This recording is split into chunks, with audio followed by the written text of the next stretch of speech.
আপোনালোকে চাচি পুলি ৰুৱক এটা পুলিৰ দাম মাত্ৰ 5 টকা আৰু 5 টকা খৰচ কৰি আপোনালোকে 10-15 বছৰ লাখ টকা ইনকাম কৰিব পাৰিব আৰু এনেকুৱা কোনো বিজনেছ নাই বা এনেকুৱা কোনো খেতি নাই যি 5 টকা খৰচ কৰি লাখ টকা ইনকাম কৰিব পাৰি।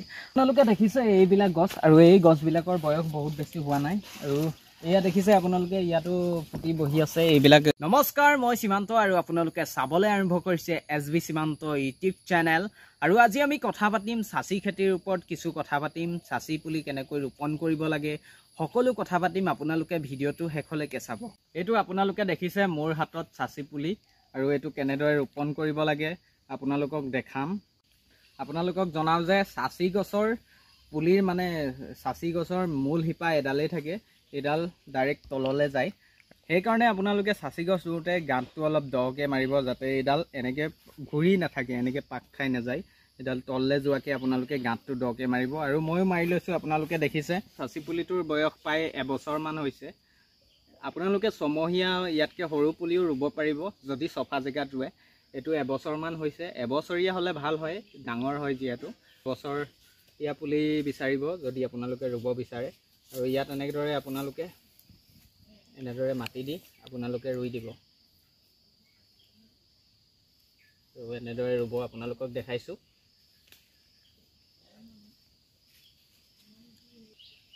আৰু এনেদৰে ৰুই পেলাই আপোনালোকে ইয়াৰ চাইডে গছকি দিব, এনেকৈ চাইডে যাতে ইয়াৰ বৰষুণ নহ'লেও ইয়াক ৰ'দে যাতে একো কৰিব নোৱাৰে। আৰু আপোনালোকে দেখিছে এজোপা চাচি গছ আৰু এইজোপাৰ বয়স প্ৰায় 5-6 বছৰমান হৈছে, 5ৰ পৰা 6 বছৰ হৈছে। আৰু ইয়াত আপোনালোকে দেখিছে এইটো আপোনালোকৰ পোকে ধৰিছে, এইটো পোকে ধৰিছে আপোনালোকে দেখিছে আৰু ধুনীয়াকৈ এয়া বৈ গৈছে। এইটো ধৰা অলপ দিন হ'লেও ইমান বহুত বেছি দিন হোৱা নাই আৰু এই ফুটাটো যেতিয়া বন্ধ হ'ব তেতিয়াহে ইয়াৰ মালটো বহিব। এইটো ফুটি বুলি কয়। আগতে পুৰণা এইবিলাক এইফালে দেখাই দিয়া আৰু ইয়াত আছে আপোনালোকে দেখিছে এইটো দিন হ'ল, এইটো এতিয়া লাহেকৈ ফুটাটো বন্ধ হৈছে, এইটো বন্ধ হৈছে আৰু ইয়াৰ ভিতৰত এনেকুৱা আছে আৰু এইবিলাকো আছে। এইবিলাকক ফুটি বুলি কয় সাধাৰণতে আৰু এই ফুটিবিলাক 2 বছৰ সময় লাগে। প্ৰায় এবছৰ হৈছে আৰু এনেকৈ ৰুই থৈছোঁ। আপোনালোকে দেখিছে এইজোপাহে প্ৰায় 2 বছৰ হৈছে আৰু 2 বছৰত ইমানটো ডাঙৰ হৈছে। অইন গছৰ তুলনাত চাচি গছৰ অকণমান সময় লয়, ডাঙৰ হ'বলৈ সময় লাগে। আৰু এইফালেও ৰুই থৈছোঁ আপোনালোকে দেখিছে আৰু এইবোৰ লাইনকৈ ৰুই থৈছোঁ। এইখিনি খুব কম বয়সৰ হৈছে। আপোনালোকক আৰু অলপ ডাঙৰ গছ দেখাম, আপোনালোকে ভিডিঅ'টো চাই থাকিব। আৰু আপোনালোকে দেখিছে এইবিলাক গছ আৰু এই গছবিলাকৰ বয়স বহুত বেছি হোৱা নাই আৰু এয়া দেখিছে আপোনালোকে ইয়াতো ফুটি বহি আছে। এইবিলাক পোকে খাইছিলে আগত আৰু এনেকৈ কৰি এইবিলাক আগৰ ফুটি এইবিলাক লাহেকৈ বন্ধ হৈছে আৰু এইজোপা গছো আপোনালোকক বিকিব পৰা মোটামুটি হৈ আছে আৰু অলপ সময় ৰাখিছোঁ। যিমান সময় ৰাখে আপোনালোকে সিমান দাম পাবলৈ। আৰু এইবিলাক গছৰ বহুত বেছি বয়স হোৱা নাই, প্ৰায় 8 বছৰ হৈছে। এইজোপাহেঁত 8 বছৰমান হৈছে। আপোনালোকে চাচি পুলি ৰুৱক এটা পুলিৰ দাম মাত্ৰ 5 টকা আৰু 5 টকা খৰচ কৰি আপোনালোকে 10-15 বছৰ লাখ টকা ইনকাম কৰিব পাৰিব আৰু এনেকুৱা কোনো বিজনেছ নাই বা এনেকুৱা কোনো খেতি নাই যি 5 টকা খৰচ কৰি লাখ টকা ইনকাম কৰিব পাৰি।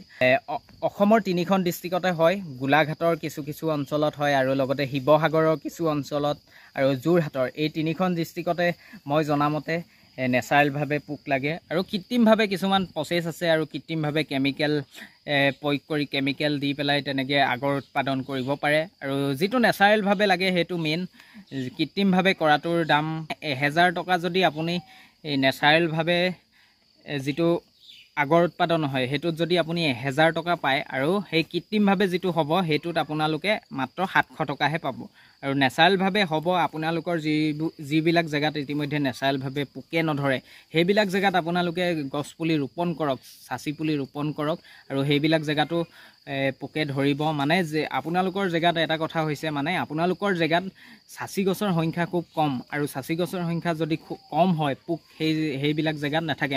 আপোনালোকৰ গোটেই এৰিয়াটোত প্ৰায় 1000জোপা লাখজোপা চাচি গছ থাকিব লাগিব, তেতিয়াহে আপোনালোকৰ জেগাত পোক যাব। আৰু যদি আপোনালোকৰ 2-3জোপা বা 10জোপা গছ থাকে আৰু সেই 10জোপা গছত যদি পোকে ধৰে, সেই 10জোপা গছত পোকে ধৰাৰ পাছত আৰু খাবলৈতো নেপাব আৰু সেইবাবে পোক নাথাকিব। আৰু আমাৰ এইবিলাক অঞ্চলতো আগতে নাছিলে, এতিয়াৰ পৰা প্ৰায় 15 পৰা 17-18 বছৰমান হৈ গ'ল আমাৰ ইয়াত অহা। এতিয়া সকলোৰে ঘৰত 1000জোপা ওপৰত আছে চাচি গছ আৰু ৰুই আছে, আমিও ৰুই আছোঁ। ভিডিঅ'টো ইমানতে সামৰিছোঁ আৰু যদি আপোনালোকে কিবা জানিব লগা থাকে মোক কমেণ্ট কৰিব, মই কমেণ্টৰ ৰিপ্লাই দিবলৈ চেষ্টা কৰিম আৰু মোক কণ্টেক্ট কৰিব পাৰিব, মই কণ্টেক্ট নাম্বাৰটোও দিম বাৰু। ভিডিঅ'টো আজিলৈকে ইমানতে সামৰিছোঁ আৰু নেক্সট ভিডিঅ' আহিব। আপোনালোকে যদি নতুনকৈ আহিছে চেনেলটো ছাবস্ক্ৰাইব কৰিবলৈ নাপাহৰিব আৰু ভিডিঅ'টো শ্বেয়াৰ কৰি দিব। ধন্যবাদ।